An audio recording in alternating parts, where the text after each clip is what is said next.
Welcome to the lesson that will demonstrate how to maintain very good organization for your online portfolio. We're going to go ahead and discuss a different class, Language Arts. This is set up to where an image will link to a story that is in my Google Drive. I want to point out what you need to make sure you do before you add a link to that story on your digital portfolio. I'm going to a hypothetical student's Google Drive. They have an online portfolio folder that they set up according to the videos for this class. They have a middle school folder, and in this case a Lang and Lit folder, and there's nothing in that folder. You need to get those stories into that folder before you set them up on your digital portfolio. Well, if I go to my drive and I go to my 8th grade folder because I'm being organized, and I go to my Lang and Lit folder, there's some stories. Here is the dilemma. If I right click and I choose Share and then I go to Advanced, you can see that the hypothetical student is not the owner. I am the owner in this case. So if I were to delete the story, the student would no longer have access to that story. So here's what you need to do. It turns out the owner is, as you can see, it's also here in the drive. I own all these stories. So I'm going to right click and choose Make a Copy. This is very important so that you never lose these stories if someone else owns them. Now that you've made those stories, I'm going to expand the folders. In this case, the online portfolio folder is expanded, and so is my middle school folder. You can see the Lang and Lit folder. I'm going to take those copies. As you can see that me is the owner, and that's what you want it to say. You drag those in to the Lang and Lit folder. I will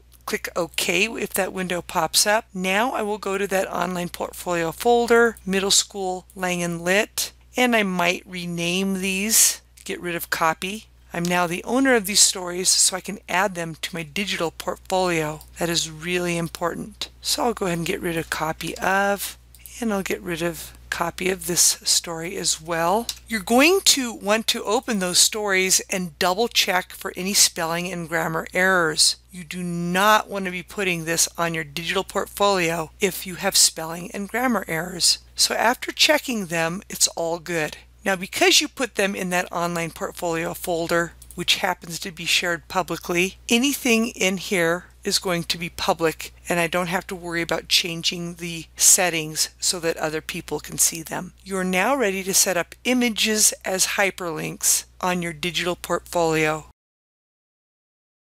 Make sure that you're the owner of images or other material before you put it on your Google site. If you want to save all your resources and your Google site, and you happen to be leaving the school district, do check out Team Drive on YouTube. This concludes the session on how to change ownership of any documents before you set them up on your digital portfolio. Until next time, you have a wonderful day.